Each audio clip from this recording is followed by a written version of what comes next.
जुलाई में विधानसभा सत्र घोषित किए गए हैं पिछले विधानसभा के सत्र में, और सत्र होने हैं। लेकिन हम लोग देख रहे हैं कि लगातार छत्तीसगढ़ में कांग्रेस की सरकार बनने के बाद में सत्रों को लेकर के कटौती की जा रही है। पिछला बजट सत्र छत्तीसगढ़ बनने के बाद में मैं समझता हूं कि सबसे छोटा सत्र रहा है। इस बार इस सत्र में अभी अधिसूचना जारी नहीं हुई है।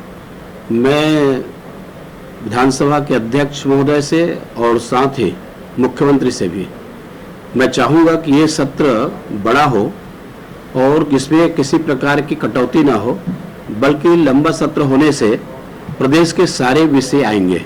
आज खाद की समस्या है, लगातार बढ़ते हुए अपराध है, माफियाओं के द्वारा जिस प्रकार से लोगों को परेशान किया जा रहा है, ऐसे बहुत सारे मुद्दे हैं, चर्चा हो नहीं पाती। तो इस सत्र के अवधि को थोड़ा सा लंबा करेंगे और सत्र की जितना अवधि होगी तो सबको पर्याप्त अवसर मिलेगा। इसलिए बहुत शार्ट और छोटा सत्र जो बुलाने की परंपरा है उसको जो बुलाने की जो स्थिति बन रही है, और यहाँ सरकार बनने के बाद में कांग्रेस लगातार ये कर रही है, कटौती कर रही है। तो कटौती करने के बजाय इस सत्र को कम से कम में 10 दिन 9 दिन 10 दिन के सत्र ये होनी चाहिए, जिसमें पर्याप्त अवसर मिल सके। ये मैं विधानसभा अध्यक्ष महोदय से और मुख्यमंत्री से भी चाहूँगा कि सत्र की अवधि को बढ़ाएं। ये प्रदेश में हम देख रहे हैं कि किसानों के खाद की जो आवश्यकता, और इसको लेकर के कांग्रेस की सरकार यहाँ राजनीति कर रही है। लगातार अलग अलग जिलों से धरना प्रदर्शन और लगातार किसान उसमें परेशान हो रहे हैं। सोसाइटी में खाद उपलब्ध नहीं है, लेकिन बाजार, खुले बाजार में खाद की उपलब्धता आखिर ये किस बात को दर्शित कर रही है?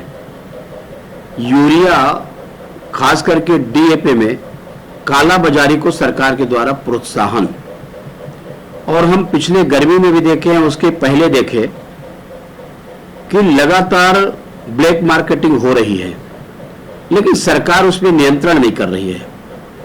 भाजपा के शासनकाल में कभी खाद की कमी नहीं पड़ी 15 साल में, लेकिन कांग्रेस के आने के बाद में लगातार खाद की कमी पड़ रही है। एक तरफ ये दूसरा आरोप लगाते हैं कि केंद्र सरकार खाद कम दे रही है। तो मैं पूछना चाहता हूं कि जब बाजार में उपलब्ध है वही खाद, तो आपके सोसाइटी में क्यों नहीं है? इसका मतलब है कि कांग्रेस की सरकार के द्वारा खाद को लेकर के काला बाजारी को प्रोत्साहन दिया जाना, और इसका जो शोषण किसान हो रहे हैं उसका परिणाम किसान भुगत रहे हैं। अब मुझे लगता है कि इसमें प्रदर्शन करने की कोई आवश्यकता नहीं है। केंद्र सरकार की सारी नीतियां स्पष्ट है, और स्पष्ट होने के बाद में राज्य में क्या कर रहे हैं उसको देखना चाहिए। केंद्र सरकार, मुझे लगता है कि जितना युवाओं के हित में, प्रदेश के हित में, राष्ट्रीय हित में जो योजना बनाती है, काम करती है, उसको लेकर के कहीं संशय की स्थिति नहीं है, न प्रदर्शन करने की आवश्यकता है। ईडी काम करेगा। मुझे लगता है कि इसमें न प्रदर्शन की आवश्यकता है, ये तो एक दबाव बनाने का प्रयास कर रहे हैं, दूसरा केंद्र सरकार को बदनाम करने का प्रयास कर रहे हैं। ईडी संस्था कब से है आपको मालूम है, और ईडी के द्वारा जो जांच की जाती है एक संवैधानिक संस्था है, संवैधानिक संस्था के द्वारा जांच की जा रही है, और मुझे लगता है कि इससे विचलित होने की कांग्रेस को आवश्यकता नहीं है।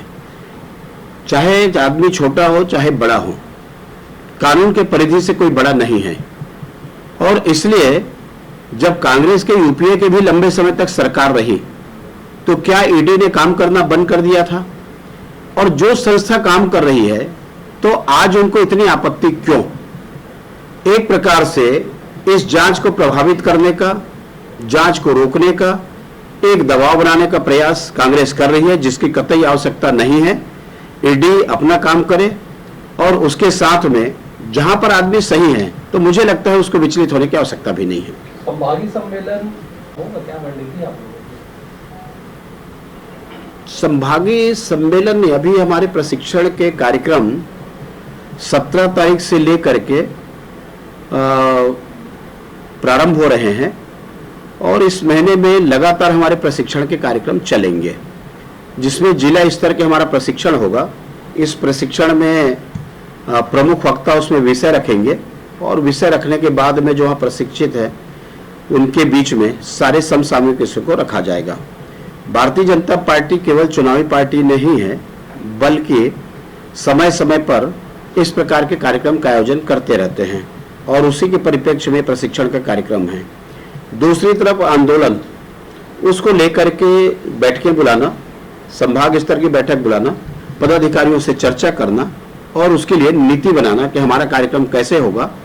निश्चित रूप से जितने आप कार्यकर्ता हमारे प्रशिक्षित होंगे, जितने संगठन हमारे आगे कार्यक्रम करेंगे, तो उसका लाभ भी दिखता है। और जो सरकार के खास करके जो किसानों के लिए हो या बढ़ते प्रदेश में अपराध हो, यहाँ जिस प्रकार से भूमाफियाओं के द्वारा या माफियाओं के द्वारा गुंडागर्दी की जा रही है, उसको रोक लगाने में जितना आप करेंगे, आज लोग त्राही त्राही मचा हुआ है, कराहने लगे हैं, उनको राहत मिलेगी। कांग्रेस जो रेस्क्यू टीम लगी हुई थी, मैं उनको बधाई देना चाहता हूं, शुभकामना देना चाहता हूं कि उनके अथक प्रयास से ये संभव हुआ है कि राहुल को बचाया जा सका।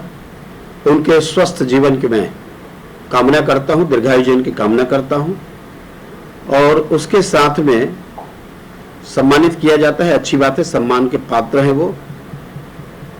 किंतु लगातार देश में भी और यहां भी जो घटनाएं अपन देखे हैं, आगे इस प्रकार की घटना ना हो, इसके लिए सरकार की तरफ से कोई ना कोई निर्देश जारी होना चाहिए।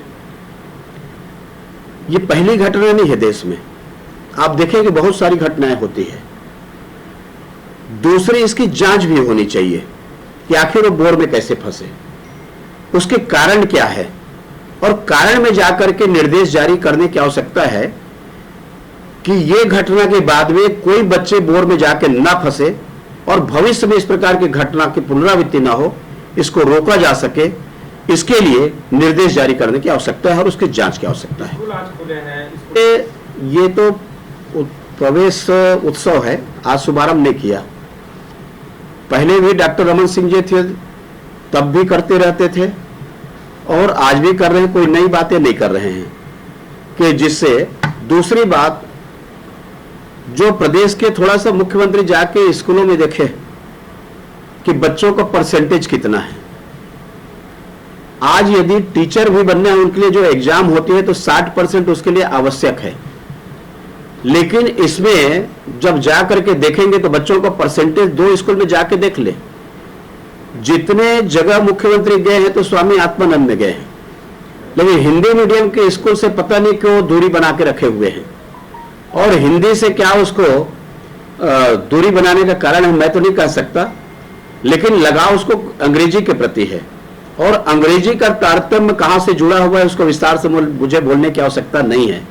तो आज उसका अंग्रेजी प्रेम जो मुख्यमंत्री का जगह है, लेकिन इससे हिंदी स्कूल हमारे प्रभावित हो रहे हैं, जहां भी खोल रहे हैं लोग विरोध कर रहे हैं।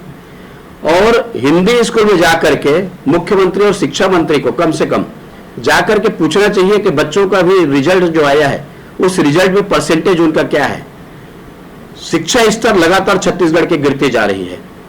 आज देश में रैंकिंग की बात करेंगे तो लगातार नीचे आ रही है और उसका परिणाम है जो शासन की नीति, शायद नौकरी न देना पड़े, परसेंटेज आएंगे तो नौकरियां देना पड़े, एग्जाम पास करेंगे तो शायद सरकार की नीति हो सकती है और इसके लिए उपेक्षा का भाव सारे स्कूलों के प्रति। देखिए, कांग्रेस के घोषणा पत्र के सदन से लेकर के सड़क से लेकर के सदन तक हम उनको याद दिला रहे हैं और उसी का परिणाम है कि जो उन्होंने 19 बिंदु का जो सर्कुलर जारी किया है कि धरना प्रदर्शन न कर सके, क्योंकि चारों तरफ से आवाज उठने लगी है, चाहे वो पार्टियां हो, राजनीतिक दल, चाहे वो कर्मचारी नेता हो या उनके अलग अलग समूह हो, और ये जो चारों तरफ से सरकार के खिलाफ आवाज उठ रही है उसको कुचलने के लिए, दबाने के लिए ये 19 सूत्री जो जारी किया गया है ये लोकतंत्र के खिलाफ है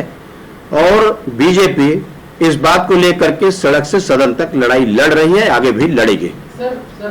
देखिए, मेरे पास प्रतिनिधि मंडल मिले हैं और सफाई कर्मचारी अपने इस्तीफे की बात किए हैं उनका जो मांग है और जितने उनके मानदेय है, वास्तविक में उस समय शुरुआत की गई थी, लेकिन सब वृद्धि हुई है, बाकी चीज़ों में वृद्धि हुई है। कर्मचारी को कभी तनख्वाह की बात आई है तो इनके भी तनख्वाह में, उनके मानदेय में वृद्धि होनी चाहिए। और ये सामूहिक इस्तीफे की पेशकश की है, ये उनकी मजबूरी है, क्योंकि सरकार घोषणा तो बहुत सारे की है, लेकिन घोषणा करने के बाद में आज मुख्यमंत्री उनसे मिल नहीं रहे, कतरा रहे हैं। शिक्षा मंत्री उनसे मिलते नहीं हैं, इनके ज्ञापन पर ध्यान नहीं दिया जाता। ये इनके साथ में करो या मरो की स्थिति बन गई। आखिर हम क्या करें, किसके पास जाएं? और ये जो अंधी बहरी गूंगी सरकार है, ये गूंगी सरकार को जगाने के लिए उन्होंने ये त्याग पत्र का पेशकश किया है। मैं चाहूंगा कि त्याग पत्र ये न दे, बल्कि सरकार इसके मांगों पर ध्यान दे। और मैं भी इस विषय में अधिकारियों से बातचीत करूंगा, शिक्षा मंत्री से बातचीत करूंगा कि इसमें पहल हो और इसकी सार्थक रास्ता निकालना चाहिए। इस बात के लिए हम विधानसभा में भी और यहाँ भी उसकी बातचीत करेंगे। कांग्रेस के सरकार आने के बाद में 2-3 बातें मैं आपको कहना चाहूंगा। एक तो धर्म, संप्रदाय और जाति की बात करने वाले वैक्सीन लगाने में भी धर्म और संप्रदाय को नहीं छोड़ पाए, आरोप हमारे ऊपर लगाते रहे। लगातार आप देखें, पहले उस समय बस्तर में एक घटना आई थी मूर्तियों को तोड़ने का, और इस प्रकार के प्रदेश में अनेक जगह जो मूर्तियां तोड़ी जा रही है। जो हिंदू धर्म है, सनातनी धर्म को खंडित करने का प्रयास, उनको नीचा दिखाने का प्रयास, उनके मूर्ति को अपमानित करने का प्रयास, ये जिस प्रकार से घटनाएं हो रही है, सरकार को चाहिए कि तत्काल उस पर रोक लगाए, इंक्वायरी करे और उनके खिलाफ में कार्रवाई करे। नहीं तो आने वाले समय में यदि समाज के द्वारा जब प्रतिकार किया जाएगा तो मुझे लगता है कि अपनी स्थिति बन सकती है। अपनी स्थिति बचने के लिए ऐसे जो असामाजिक तत्व है उनके ऊपर नकेल लगाने का काम ये सरकार करे। For more news updates, do subscribe, like, share and comment. Clipper 28.